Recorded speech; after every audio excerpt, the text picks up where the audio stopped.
Good morning all of you. सार्थक पहल बदलाव हमसे है। मैं पुनः एक बार आप लोगों का स्वागत।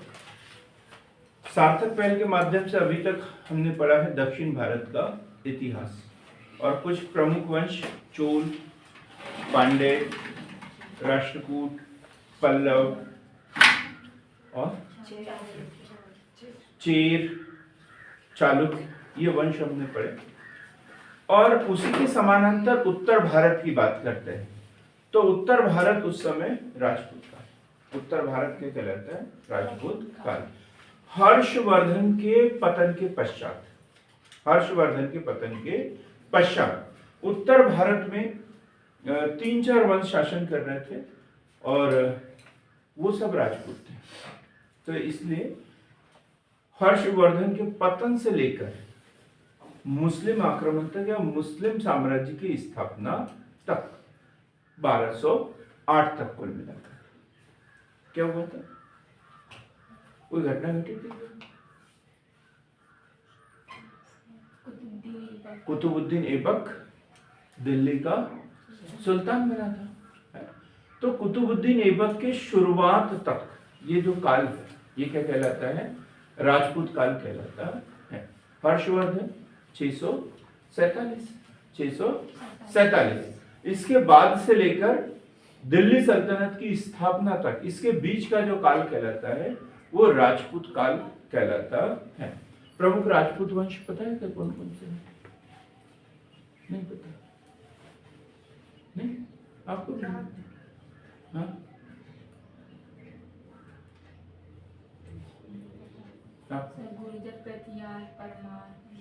हाँ गुर्जर, प्रतिहार, परमार, चालुक्य, नहीं हाँ चालुक्य, सोलंकी, गढ़वाल वंश, चौहान, ये सब कौन से हैं?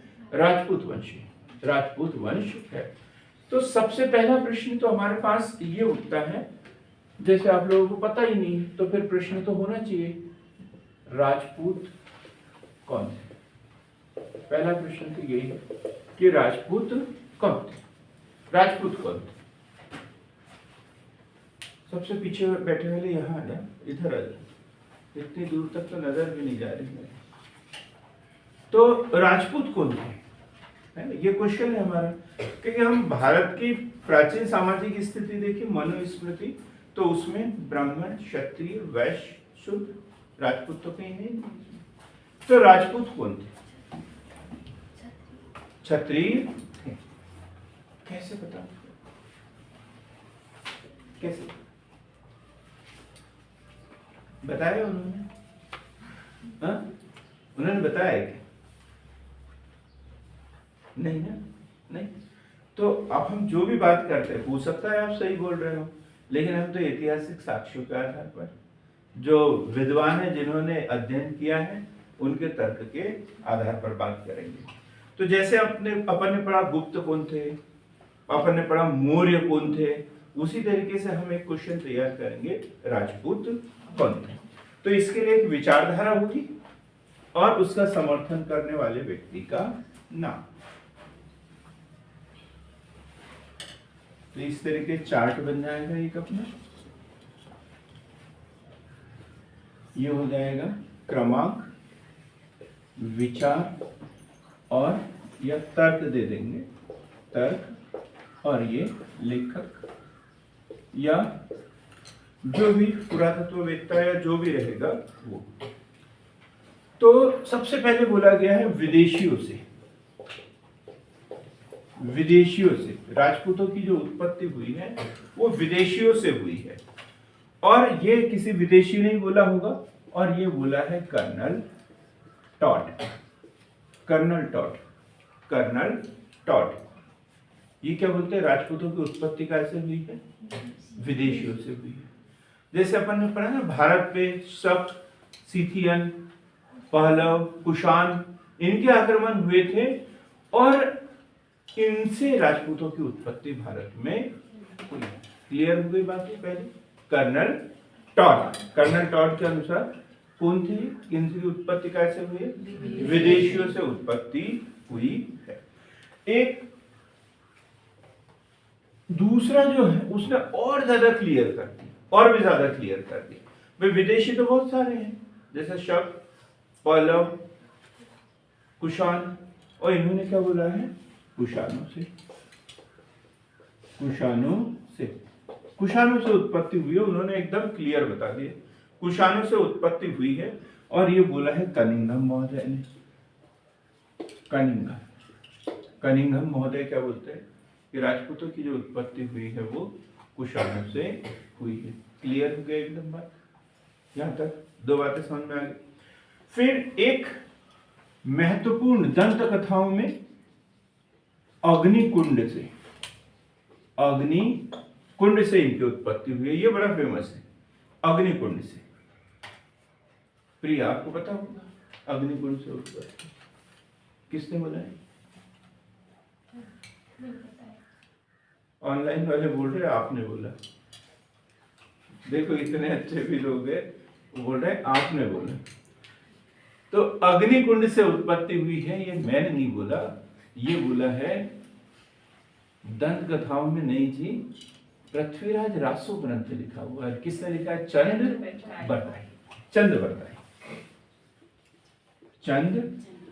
बरदाई। और रचना क्या है?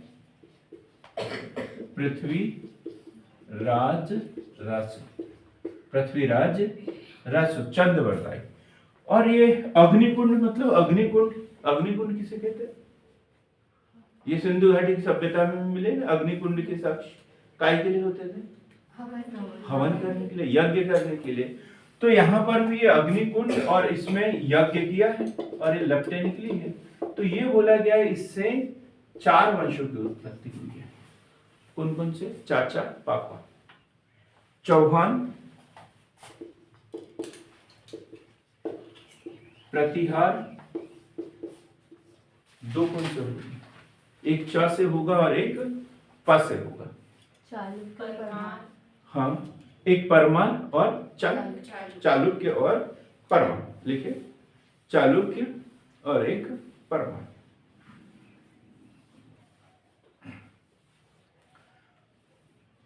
अब यहां क्वेश्चन है, ये बन भी सकता है एग्जाम में। ऐसे क्वेश्चन ज्यादा बनने की संभावना है अभी जो समय चल रहा है। अब क्या क्वेश्चन है? खुशी। नाम तो खुशी रख दिया आपका, आप खुश तो दिखते ही नहीं हो कभी। बोलो। अब प्रश्न उठता है कि ये हवन किसने करवाया था और कहाँ करवाया था? है ना, प्रश्न उठना चाहिए हमारे मन में, ये किसने करवाया होगा और कहाँ करवाया होगा। तो ये किया था ऋषि वशिष्ठ द्वारा। और कहां पर? आबू पर्वत पर। तो राजस्थान में हुई है राजपूतों की उत्पत्ति, राजस्थान में आबू पर्वत। और वहां पर गुरु वशिष्ठ ने, ऋषि वशिष्ठ ने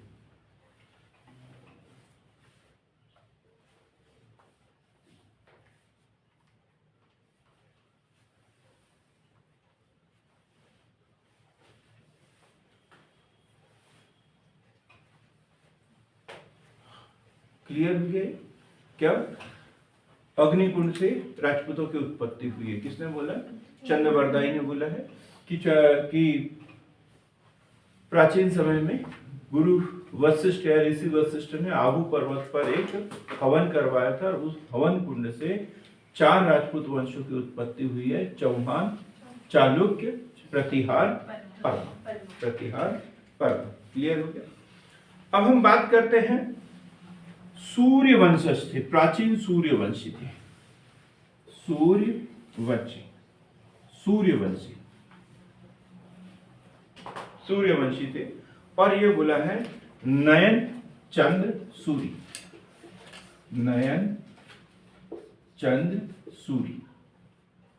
मतलब ये कोई और नहीं, भारत का जो प्राचीन सूर्यवंश है उसी से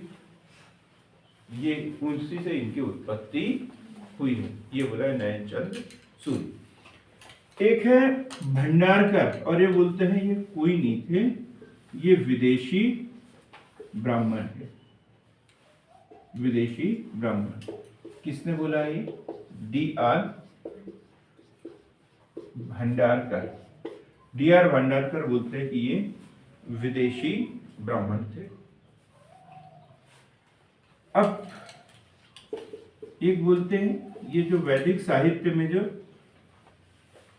ब्राह्मण, क्षत्रिय, वैश्य, शूद्र है, उसमें से ये क्षत्रिय है, यही ब्राह्मण है, जैसे इन्होंने बोला था। आ गए आप गाँव से? अच्छा है सफर आपका? तो चाहते हैं, कमेंट भी किया था, यूट्यूब पे कमेंट भी किया है आपने, है ना? बाकी लोगों को मेरी बात का कल असर नहीं हुआ। तो क्षत्रिय थे, ये किसने बोला? गौरी शंकर हीराचंद ओझा। गौरी शंकर हीराचंद ओझा। गौरी शंकर हीरा चंद्र ओझा। और ये क्या बोलते हैं, कौन थे ये? क्षत्रिय। क्षत्रिय, गौरी शंकर हीराचंद ओझा, ये बोलते क्षत्रिय थे। वैदिक आर्य, एक तर्क ये भी दिया जाता है ये कोई नहीं थे। कौन थे ये? वैदिक आर्य थे। वैदिक आर्य थे। और ये बात बोला जाता है C.V. वैद्य द्वारा। बड़ा वैद्य से वैदिक आर्य याद करने में सरल है। तो वैदिक आर्य किसने बोला? C.V. वैद्य। C.V. वैद्य। एक है मिहिर भोज की, नहीं, लक्ष्मण के वंशज, ये लिखेंगे लक्ष्मण, लक्ष्मण के वंशज, लक्ष्मण के वंशज। रामायण देखी आप लोगों ने? किताब या टीवी में देखा? दोनों। बहुत ही अच्छी बात है, कितने समझदार लोग हैं। और पढ़ा कितने लोगों ने? सुना कितने लोगों ने? आपने सुना भी? क्या? कितने वर्ष का वनवास हुआ था? 14 वर्ष का। कौन कौन गए थे वन में? राम लक्ष्मण सीता, या राम सीता और लक्ष्मण?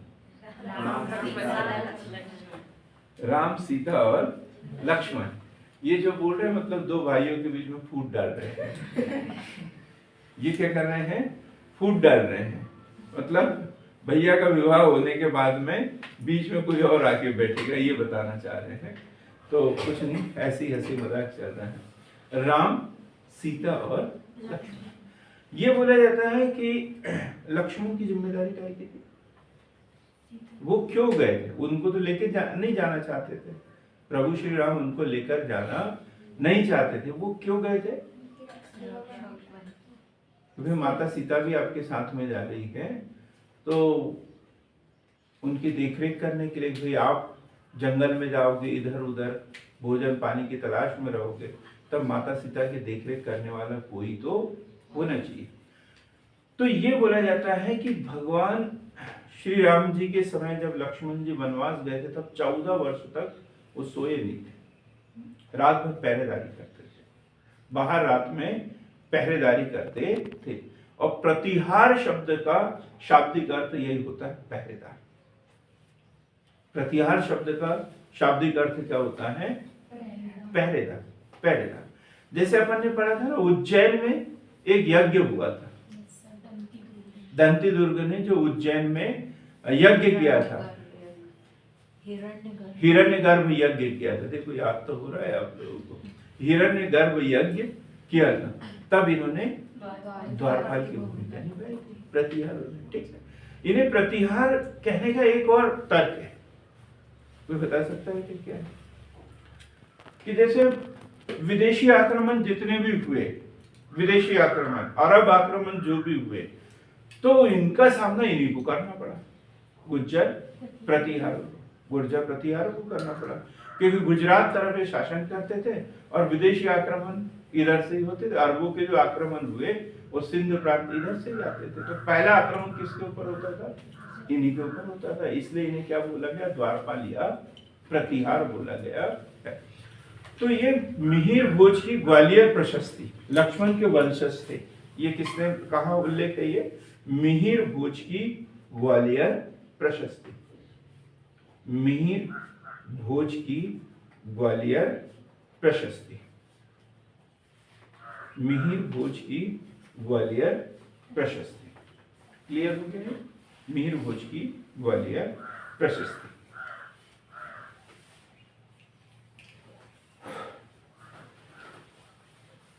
स्मिथ महोदय का कथन ये लिखेंगे, राजपूत प्राचीन आदिम जातियों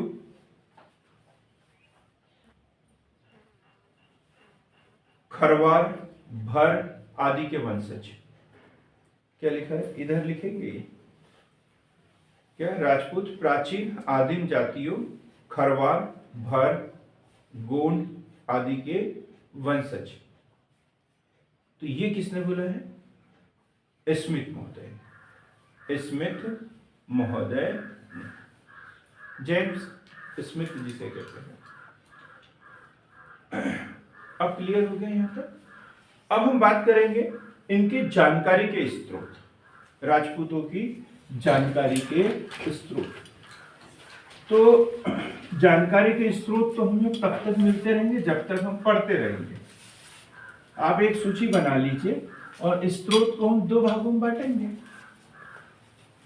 अब ये कौन बताएगा? धनेश्वरी मैडम बताएंगे। दो प्रकार के स्रोत कौन से? पुरातात्विक स्रोत और साहित्यिक स्रोत। गुड।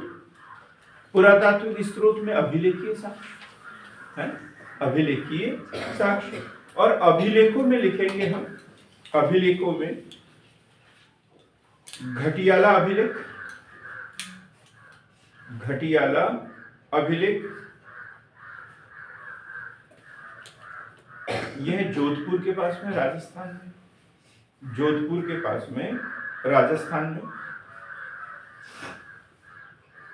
घटियाला अभिलेख। दूसरा है राजौरगढ़ अभिलेख, राजौरगढ़ अभिलेख, राजौरगढ़ अभिलेख, यह अलवर जिला राजस्थान में।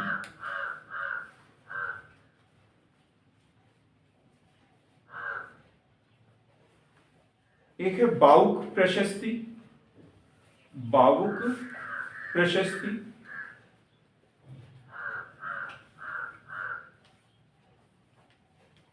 दौलतपुर अभिलेख, दौलतपुर अभिलेख, सब राजस्थान में, सब राजस्थान में स्थित है। और भी पढ़ेंगे अपन, लेकिन अब ये हम घटना पढ़ रहे लगभग 800, 900, 1000, 1100 ईस्वी की। तो सोच सकते हैं इस समय साहित्यिक सृजन ज्यादा हो गया था, अब हमें शिलालेख की जरूरत थी क्या? नहीं, अपनी बातें बताने के लिए। अब तो आधिचार्य होते थे, सिग्नेचर करते थे, सील लगाते थे, टप्पा लगाते थे। तो इसलिए अब हमें पुरातात्विक स्रोतों पर ज्यादा डिपेंड रहने की जरूरत नहीं थी। अब हमें क्या पढ़ना पड़ेगा इसमें? साहित्यिक स्रोत। क्या पढ़ना पड़ेगा? साहित्यिक स्रोत। ये महत्वपूर्ण है हमारे लिए, साहित्यिक स्रोत, साहित्यिक स्रोत। और सबसे महत्वपूर्ण है राजपूतों को जानने का, समझने का जो सबसे महत्वपूर्ण स्रोत है वो है हम्मीर काव्य। क्या है? हम्मीर काव्य। अब सरल सा क्वेश्चन पूछूंगा, हम्मीर काव्य किसने लिखा? दो चार उत्तर तो आना चाहिए। जगनीक। जगनीक ने लिखा। जगनीक ने तो हम्मीर काव्य नहीं लिखा, उसने आला उदर लिखा। हाँ जी बोलिए।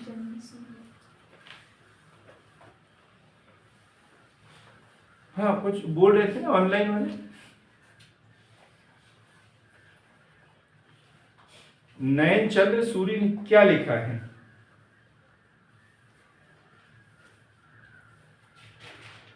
हम्मीर काव्य के ऊपर कोई पुस्तक लिखी है। तो आपने तो दूध का दूध पानी का पानी कर दिया। मतलब हम्मीर काव्य जो है कोई एक नहीं है, मतलब बहुत सारा है उसमें, और अलग अलग लोगों ने लिखा है। यही बात समझाना चाहता था कि राजपूतों के बारे में जो भी लिखा गया सबको हम्मीर काव्य बोला गया। हम्मीर काव्य का एक बंच है और उसमें से अपने को देखना है अलग अलग शाखा। ठीक, तो सबसे पहले लिखेंगे हम्मीर महाकाव्य, हम्मीर महाकाव्य, हम्मीर महाकाव्य। और ये लिखा है नयन चंद्र सूरी, नयन चंद्र सूरी, हम्मीर महाकाव्य किसने लिखा? नयन चंद्र सूरी। फिर है हम्मीर रासो,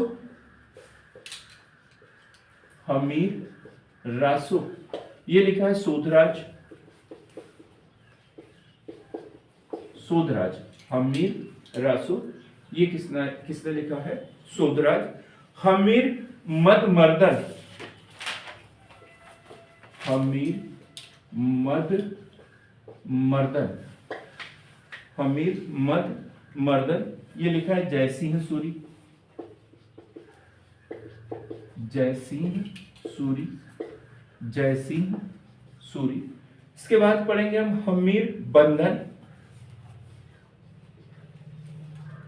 हम्मीर बंधन, हम्मीर बंधन। अमृत कैलाश, अमृत कैलाश। हम्मीर हट, हम्मीर हट, ये लिखा है चंद्रशेखर, चंद्रशेखर। और लास्ट में लिखेंगे हम हम्मीरायन, हम्मीरायन। और ये लिखा है पांडव व्यास। इन सबको कहते हैं हम्मीर काव्य, हम्मीर काव्य। तो राजपूतों के बारे में जानकारी हमें कैसे मिलती है? हम्मीर काव्य से। और ये अलग अलग लोगों ने लिखा है। हम्मीर महाकाव्य नयन चंद्र सूरी, हम्मीर रासो शोधराज, हम्मीर मदमर्दन जयसिंह सूरी, हम्मीर बंधन अमृत कैलाश, हम्मीर हट चंद्रशेखर और हम्मीरायन पांडव व्यास द्वारा। और सबको क्या बोलते हैं? हम्मीर काव्य, हम्मीर काव्य। इसके अलावा यदि हम देखेंगे तो और भी है, जैसे कुवलय माला। अब ये हम्मीर काव्य नहीं, ठीक, कुवलय माला, इसके बारे में तो पता है, आप लोगों को पता है। हाँ मोहित जी आप बता, कुवलय माला क्या चीज है? ये 2-3 बार बता दिया है मैंने। जैन ग्रंथ, जैन ग्रंथ कुवलय माला। इसके आगे प्रिया बता सकती है क्या है? जीनसेन सूरी तो नहीं है जी, उद्योधन सूरी, उद्योतन सूरी, कुवलय माला, उद्योतन सूरी। ये थे वत्सराज के दरबार में, थे वत्सराज के दरबार में। अभी हम डिटेल में और पढ़ेंगे। कुवलय माला जैन ग्रंथ है ये, और रचना किसने की है? उद्योतन सूरी। किसके दरबार में थे ये? वत्सराज, गुज्जर प्रतिहार शासक वत्सराज के दरबार में। एक है हरिवंश पुराण, हरिवंश पुराण, हरिवंश पुराण, ये किसने लिखा है? ये लिखा है जिनसेन सूरी, जिनसेन सूरी। हरिवंश पुराण, हरिवंश पुराण, जिनसेन सूरी। क्या जानकारी मिलती है जी इसमें? कविता मैडम आप तो बोल ही नहीं रहे, गुस्सा है लगता है। आपके काम की चीज है, लेकिन इसमें महाभारत की जानकारी, काय की जानकारी? महाभारत का उल्लेख है इसमें।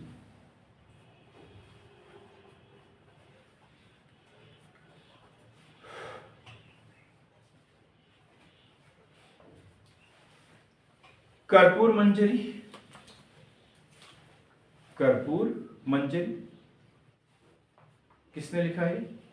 राजशेखर, राजशेखर, राजशेखर। विदेशी यात्रियों का विवरण भी देख सकते हैं। कौन आए थे विदेशी यात्री इस समय? इनके शासनकाल में विदेशी यात्री, विदेशी आक्रमण ही शुरू हुए तो ढेर सारे लोग आए थे, है ना? जैसे अलबरून किसके साथ आया था? अलबरून महमूद गोरी के साथ, गजनवी के साथ, महमूद गजनवी के साथ में आया था। इसी प्रकार अल मसूदी, सब ये इन्हीं के शासनकाल में आया था। अल मसूदी, ठीक, अल मसूदी का यात्रा विवरण हम डिटेल में पढ़ेंगे इसको, अभी तो एक सूची बना रहे हैं अपन। क्लियर हो गया जानकारी के स्रोत, राजपूतों की जानकारी के स्रोत। तो अपन ने अभिलेखीय साक्ष्य पढ़ लिया। साहित्यिक स्रोत, साहित्यिक स्रोतों को कितने भागों में बांटा है? 2 भागों, देशी साहित्य और विदेशी यात्रियों का विवरण, विदेशी यात्रियों का विवरण। यदि क्वेश्चन डायरेक्ट बनता है उसके लिए है ये, राजपूतों की उत्पत्ति के स्रोत लिखिए। तो अपन ने उत्पत्ति बता दी कैसे हुई, कहां से आए थे, कौन थे। फिर राजपूतों की जानकारी के स्रोत लिखिए, तो ये दूसरा क्वेश्चन भी अपना कंप्लीट हो गया। अब हम बात करते हैं डायरेक्ट एक वंश की, और वो है गुज्जर प्रतिहार वंश। कोशिश करेंगे कि आज ही ये टॉपिक हमारा कंप्लीट हो जाए। गुज्जर प्रतिहार वंश। राजपूतों के प्रतिहारों की लगभग 26 शाखाएं मिलती है। कितनी? 26 शाखाएं मिलती है। और चूंकि ये पश्चिम भाग में थे, गुजरात क्षेत्र में थे, इसलिए इनको क्या बोला जाता है? गुर्जर प्रतिहार वंश। गुर्जर प्रतिहार वंश, गुर्जर प्रतिहार वंश। यदि अभी पूरा समझ में ना आए तो इसको इसके साथी, जैसे हम पाल वंश पढ़ेंगे तो समझ में आएगा। पाल वंशों से इनका संघर्ष हुआ, तो धीरे धीरे एक के बाद एक बात हमारे समझ में आती जाएगी, ठीक। जैसे कन्नौज को लेकर जो संघर्ष हुआ था, तो इसमें 3 शक्तियां थी। कौन कौन से? पाल, प्रतिहार और राष्ट्रकूट। राष्ट्रकूट हमने पढ़ लिया। कौन सा प्रथम शासक था जिसने इस संघर्ष में भाग लिया था? ध्रुव या धारावर्ष, ध्रुव या धारावर्ष। आज हमें पता चल जाएगा कि वो कौन सा गुज्जर प्रतिहार शासक था जिसने पहली बार ये संघर्ष में भाग लिया था। क्वेश्चन एक ये भी उठता है, राजपूतों की उत्पत्ति के कारण क्या थे? कारण क्या थे? उत्पत्ति कैसे हुई ये बात अलग है, उत्पत्ति की जानकारी कहां मिलती है ये बात अलग है। उत्पत्ति के कारण क्या थे? तो कुछ सामान्य से कारण हम लिख सकते हैं, जैसे गुप्त साम्राज्य का पतन। गुप्त साम्राज्य का पतन, गुप्तों ने क्या किया था? अत्यधिक विकेंद्रीकृत शासन प्रणाली थी इनकी। सामंतवाद को इन्होंने जन्म दिया, सामंतवाद को जन्म दिया। और जैसे गुप्त कमजोर पड़ने लगे, ये जो क्षेत्रीय शक्तियां हैं ये ऊपर उठने लगी। दूसरा पाटलिपुत्र का पतन। पाटलिपुत्र का पतन, जो पाटलिपुत्र 6वीं ईसा पूर्व से, नाश्ते पानी की व्यवस्था करना है नहीं, पानी वानी नीचे से लेके आ जाएगा। 6वीं शताब्दी ईसा पूर्व से लेकर 6वीं शताब्दी ईस्वी तक भारत के राजनीति का जो मुख्य केंद्र है वो है पाटलिपुत्र। 6वीं शताब्दी ईसा पूर्व से लेकर 6वीं शताब्दी ईस्वी तक लगभग कितने वर्ष? 1200 वर्ष। 1200 वर्षों तक भारत में राजनीति का जो मुख्य केंद्र रहा है वो है पाटलिपुत्र। लेकिन जैसे इसका पतन होना शुरू हुआ, मगध साम्राज्य का पतन हुआ, धीरे धीरे क्षेत्रीय शक्तियां विकसित हुई और उसमें महत्वपूर्ण शहर के रूप में विकसित हुआ कन्नौज। और कन्नौज पर अधिकार करने के लिए जो क्षेत्रीय राजपूत जो थे वो उनकी उत्पत्ति हुई। ये ऐसे 2-3 कारण हम उसमें, विदेशी आक्रमण, विदेशी आक्रमण भी हो सकता है। शक, पहलव, कुषाण, इनके आक्रमण हुए और जो प्राचीन राजवंश थे वो तहस नहस हो गए और ये जो क्षेत्रीय शक्तियां थी इनको आगे बढ़ने का मौका मिल गया, कोई केंद्रीय शक्ति बची नहीं। तो ये छोटे छोटे स्तर के राजा थे, वो अपने आप को स्वतंत्र घोषित करने लग गए। क्लियर हो गया है? अब गुर्जर प्रतिहार वंश, जानकारी का स्रोत जो है, इनके जानकारी का स्रोत वो क्या है? जानकारी का स्रोत, इसको ज्यादा डिटेल में नहीं पढ़ेंगे, जो अभी पढ़े वही है। वही कौन से? घटियाला शिलालेख। घटियाला शिलालेख हमने पढ़ा होगा। घटियाला शिलालेख, पुलकेशिन द्वितीय का ऐहोल अभिलेख, पुलकेशिन द्वितीय का ऐहोल अभिलेख,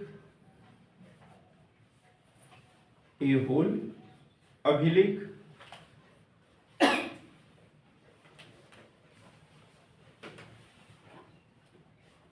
अब स्थापना देखते हैं इसकी। स्थापना कोई भी बता सकता है किसने की थी? गुर्जर प्रतिहार वंश की स्थापना।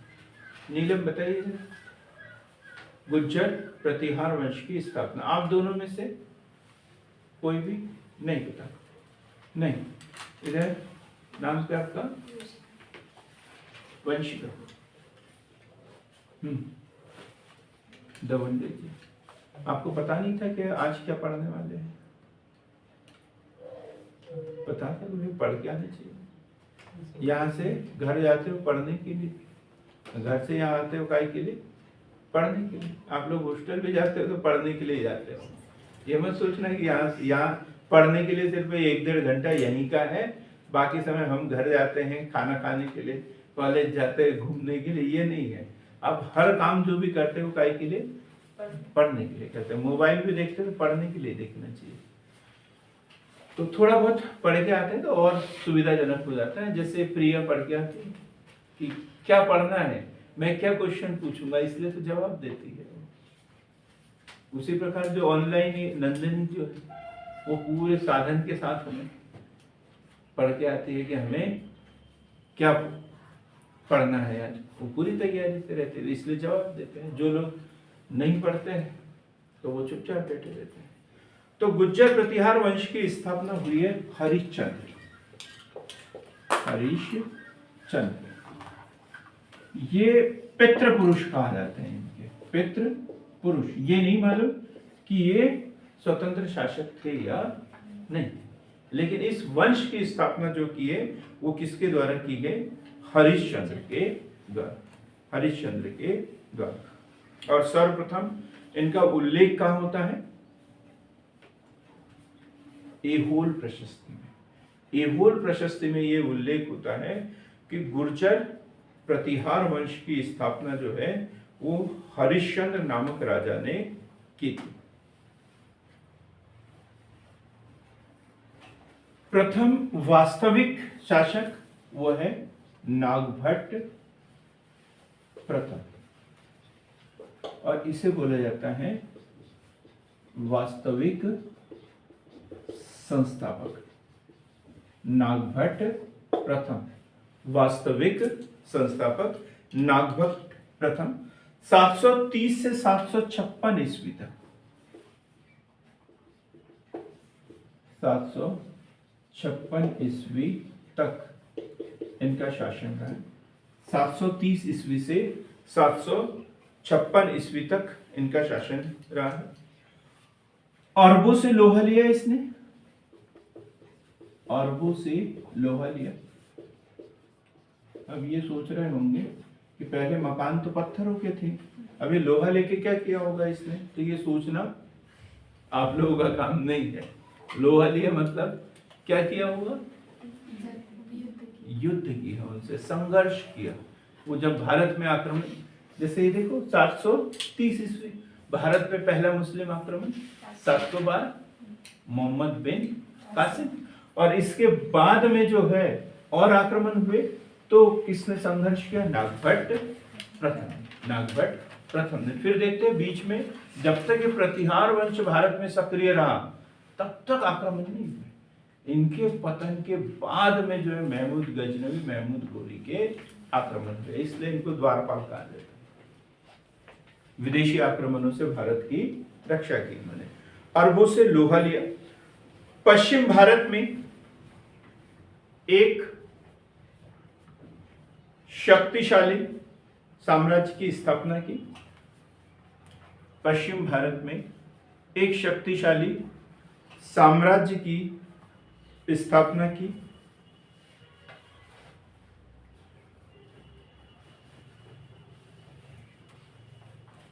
ग्वालियर प्रशस्ति में इसे ग्वालियर प्रशस्ति में इसे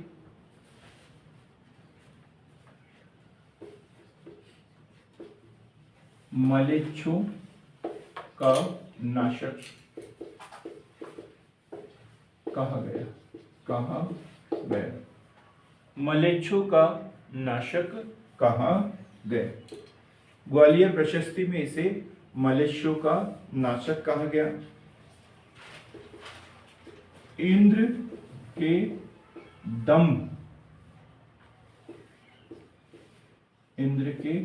दंभ को तोड़ने वाला। जैसे इंद्र को क्या बोला जाता है? देवराज है। तो इन्होंने बोला कि सबसे महत्वपूर्ण यदि कोई शासक है तो कौन है? मैं हूं। तो इंद्र के दंभ को तोड़ने वाला बोला गया है। अब इसके बाद में एक और कोई शासक रहा है, उसका कोई महत्वपूर्ण योगदान नहीं, तो इतिहास में उसका कोई नाम भी नहीं है। लेकिन चौथा महत्वपूर्ण शासक इसका वो मिलता है वत्सराज। अभी क्वेश्चन तो यहां बन जाता है हमारा। ये शासनकाल इसका 780 से 805 ईस्वी तक इसका शासनकाल रहा है। बहुत ही महत्वपूर्ण शासक इस वंश के लिए। प्रतिहार साम्राज्य का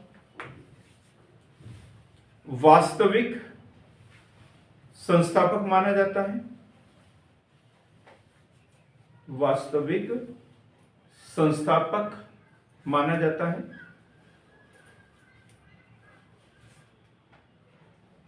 कन्नौज के त्रिपक्षीय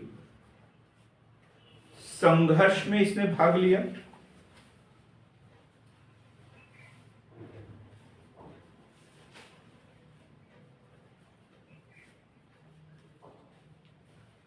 पाल शासक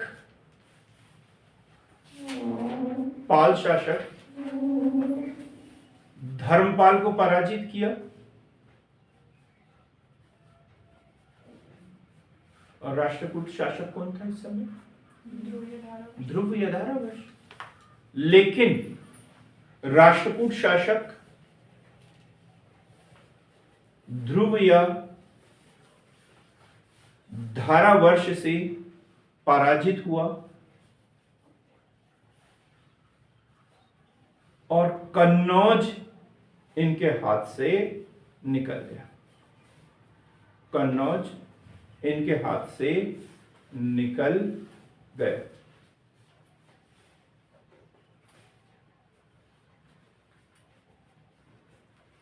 अपन ने पढ़ा ना, प्राथमिक सफलता कन्नौज पर अधिकार को लेकर किसको मिली थी? राष्ट्रकूट को। तो क्वेश्चन बन जाता है कि प्रारंभिक अवस्था में किसके समय में कन्नौज जो है प्रतिहारों के हाथ से निकल गया था? किसके समय में? वत्सराज के समय में कन्नौज इसके हाथ से निकल गया था। वत्सराज की उपाधि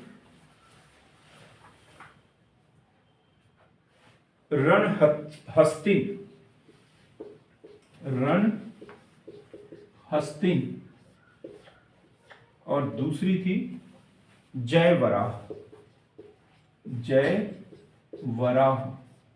अब दोनों का अर्थ समझना पड़ेगा।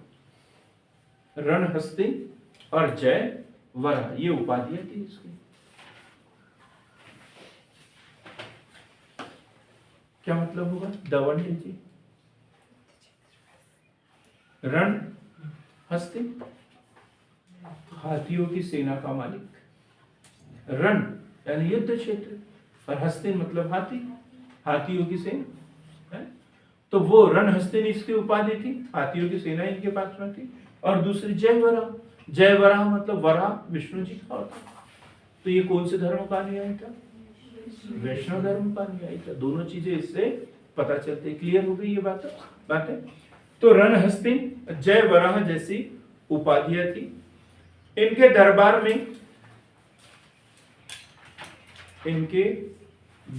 में उद्योतन सूरी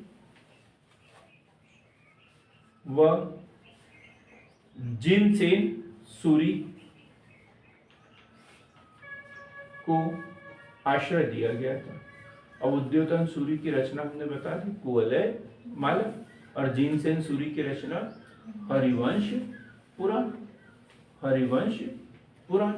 अब हमने हरिवंश पुराण, कालका पुराण और एक कौन सा पढ़ा? आदि पुराण। तीनों का संबंधित है जैन धर्म से संबंधित है। नहीं तो पता चला कि फिर गड़बड़ हो गया है। लेकिन हरिवंश पुराण में महाभारत का उल्लेख भी है। ठीक, महाभारत की जानकारी भी मिलती है। अब वत्सराज के बाद में महत्वपूर्ण शासक है नागभट्ट द्वितीय। नागभट्ट द्वितीय, और ये 800 से 833 ईस्वी तक, 833 ईस्वी तक। ये 805 है। 805 से 833 ईस्वी तक नागभट्ट द्वितीय।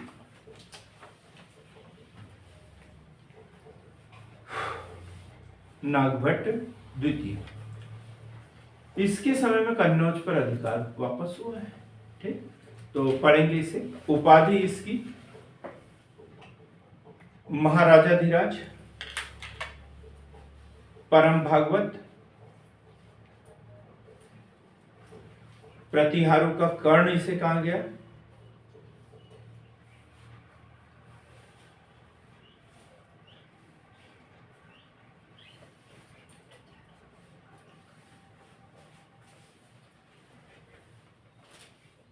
कन्नौज पर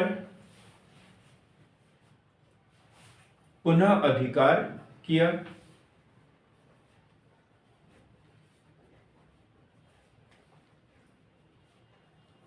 और किससे लिया होगा? राष्ट्रकूट शासक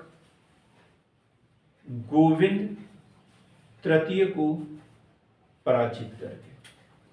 गोविंद तृतीय को पराजित करके।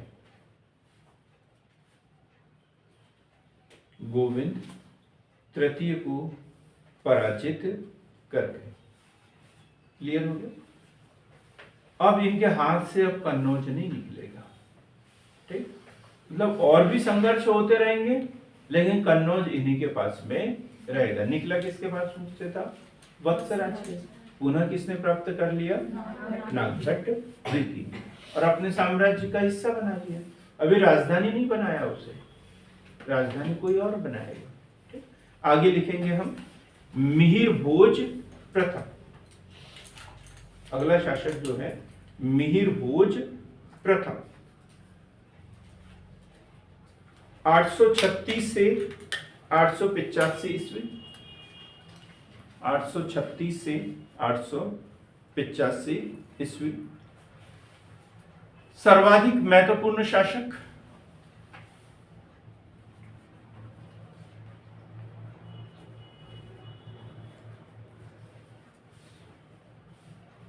जानकारी मिलेगी कल्हन की राजतरंगिणी,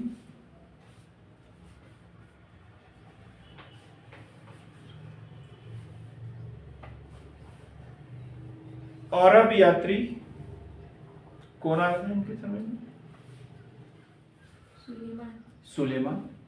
अरब यात्री सुलेमान का यात्रा विवरण। और क्या बोला था सुलेमान ने? बड़ा महत्वपूर्ण कथन है ये। क्वेश्चन अक्सर एग्जाम में पूछा जाता है। क्या बोला था इसने? इस्लाम का शत्रु। क्या बोला इन्हें? इस्लाम का शत्रु।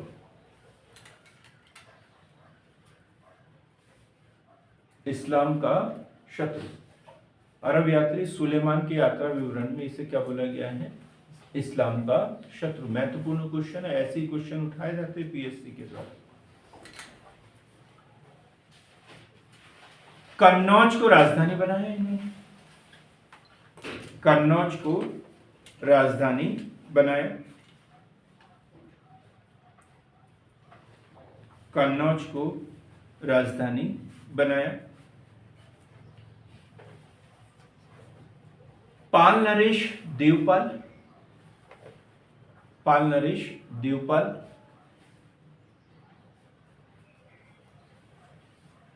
वह राष्ट्रकूट नरेश, राष्ट्रकूट नरेश ध्रुव से, पाल नरेश देवपाल और राष्ट्रकूट नरेश ध्रुव से लगातार कन्नौज को लेकर संघर्ष हुआ।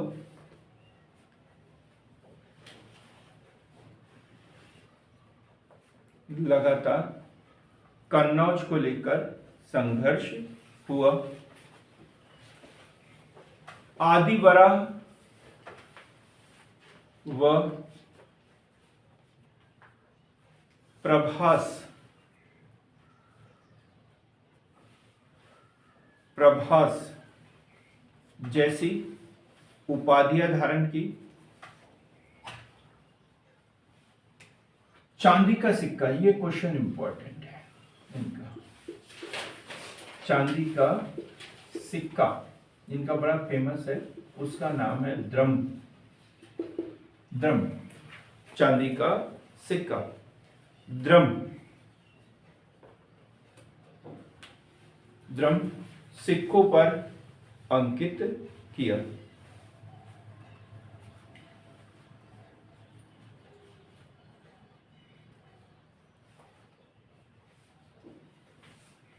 मालवा पर विजय प्राप्त की।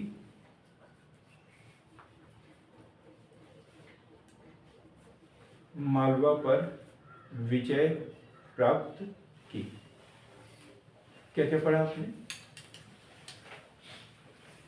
मिहिर भोज, देखो भोज और मिहिर भोज, भोज और मिहिर भोज, इनके बीच में अंतर करना बड़ा कठिन हो जाता है। भोज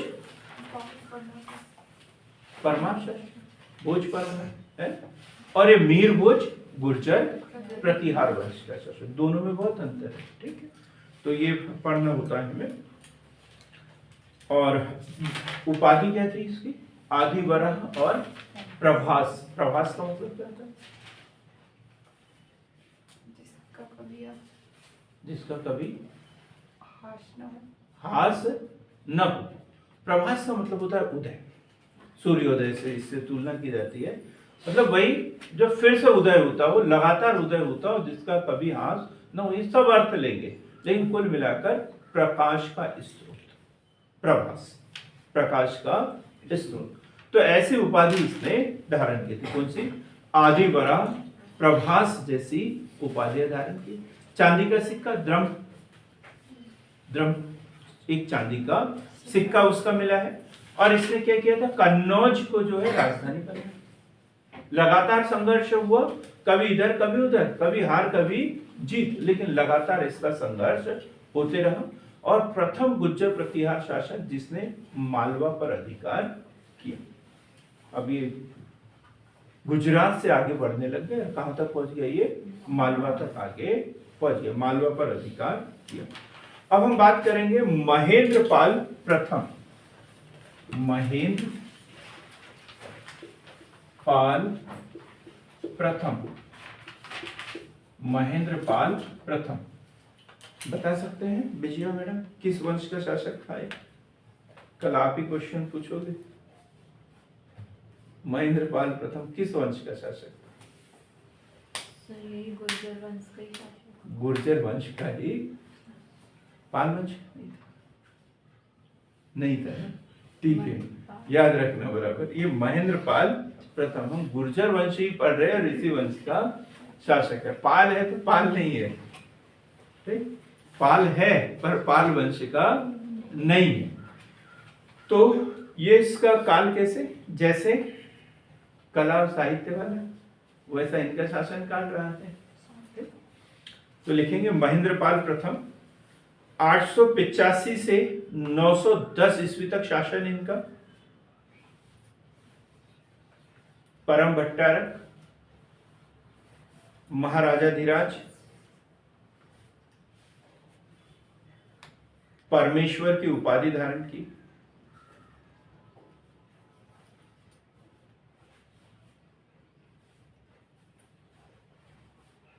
इनके शासनकाल की एक मुख्य विशेषता है राजशेखर। ये क्वेश्चन पूछा जाता है, डायरेक्ट क्वेश्चन उठता है, राजशेखर कौन था। तो एक शासक महेंद्रपाल प्रथम और उसके बाद में महिपाल, ये दोनों शासक पिता पुत्र। और ये जो राजशेखर है इनके शासनकाल में भी रहा है और इनके शासनकाल में भी रहा है, तो दोनों से संबंधित है। इनके राजकवि हुआ करते थे राजशेखर। तो राजशेखर की रचना कर्पूर मंजरी, राजशेखर के बारे में भी पढ़ रहे अपन इनके साथ में। कर्पूर मंजरी, काव्य मीमांसा,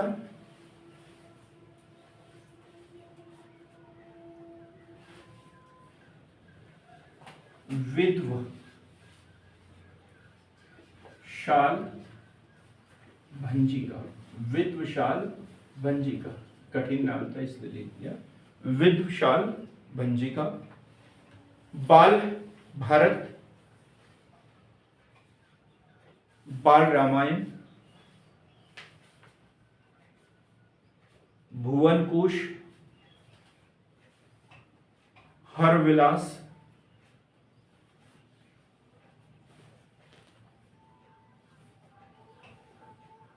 ये किस धर्म का अनुयायी था? किस धर्म का अनुयायी था? वंशिका की आप बताएं। वैष्णव धर्म का। मैंने किसके बारे में पूछा आपसे? राजशेखर के बारे में। तो फिर गलत, ये जैन धर्म का अनुयायी है ना। तो ये जितने भी ग्रंथ पढ़ रहे अपन, जैसे कर्पूर मंजरी, काव्य मीमांसा, विद्वशाल भंजिका, बाल भारत, बाल रामायण, भुवन कुश, हर विलास जैसे प्रसिद्ध जैन ग्रंथों की रचना की, जैन ग्रंथों की रचना की।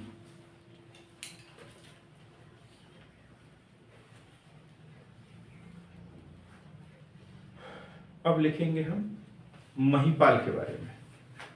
912 से 943 ईस्वी।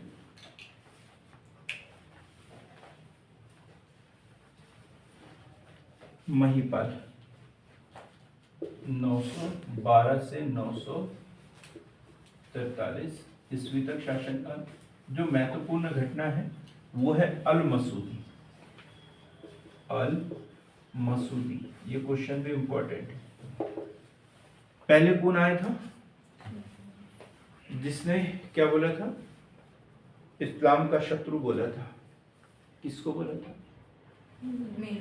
मिहिर भोज को बोला था। किसने? सुलेमान, अरब यात्री सुलेमान। और उसने इस्लाम का शत्रु बोला था मिहिर भोज को। और इसके समय में कौन आया? महिपाल के समय में अल मसूदी। अल मसूदी, इसने गुर्जर प्रतिहार वंश को अल गुर्जर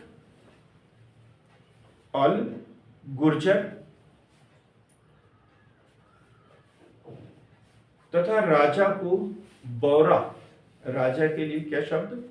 बौरा कहकर बुलाता है।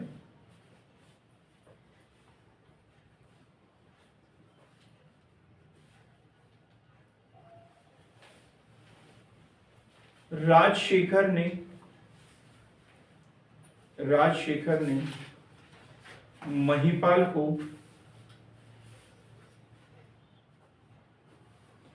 आर्यावर्त का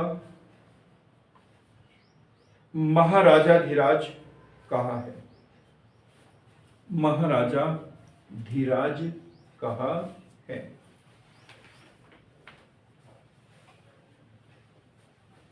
यहीं से गुर्जर प्रतिहार वंश का पतन शुरू होता है।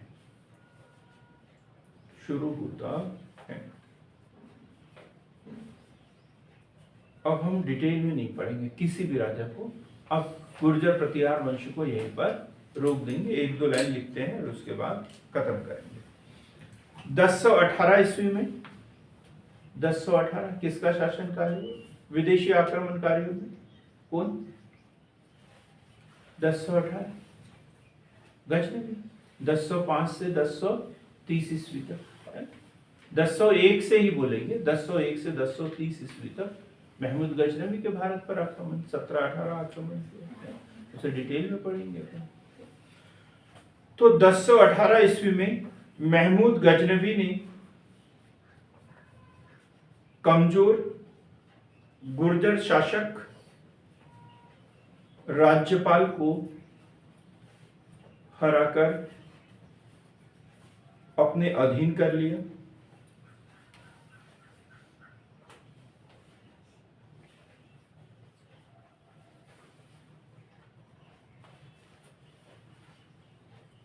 महमूद गजनवी ने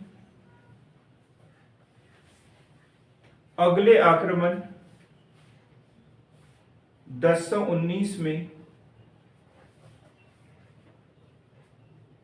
राज्यपाल के पुत्र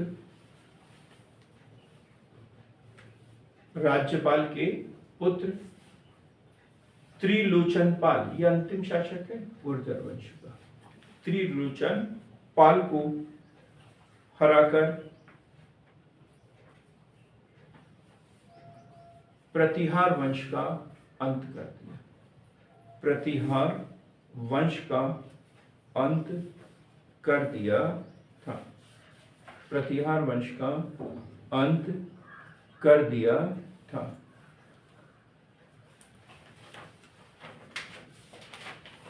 अधीनता के आधार पर अंतिम शासक का नाम यशपाल मिलता है। यशपाल मिलता है। देखो वैसे स्वतंत्र शासक के रूप में कौन? त्रिलोचन पाल, लेकिन महमूद गजनवी ने उस साम्राज्य को खत्म कर दिया और उसके अधीन कौन शासन कर रहा था? फिर ये वंश शासन कर रहा था, लेकिन यशपाल का नाम मिलता है, उसके बाद में किसी का नाम ही नहीं मिलता। तो दोनों में से कोई भी ऑप्शन आए तो आप क्लिक कर सकते हो। रही बात इनकी शासन प्रणाली की, तो हम राजपूतों की शासन प्रणाली को एक साथ पढ़ेंगे, पूरे राजपूत वंश की। ठीक, इसके बाद में हमें पढ़ना है गढ़वाल वंश, पाल वंश, दिल्ली का चौहान वंश, जैजाक भुक्ति के चंदेल वंश, जैजाक भुक्ति के चंदेल वंश, जहां से एक महत्वपूर्ण क्वेश्चन बनता है खजुराहो के मंदिर किसने बनाए थे। तो आज के लिए इतना ही, मिलते हैं कल ऐसी बेहतर क्लास के साथ में, तब तक के लिए आप लोगों को बहुत बहुत धन्यवाद।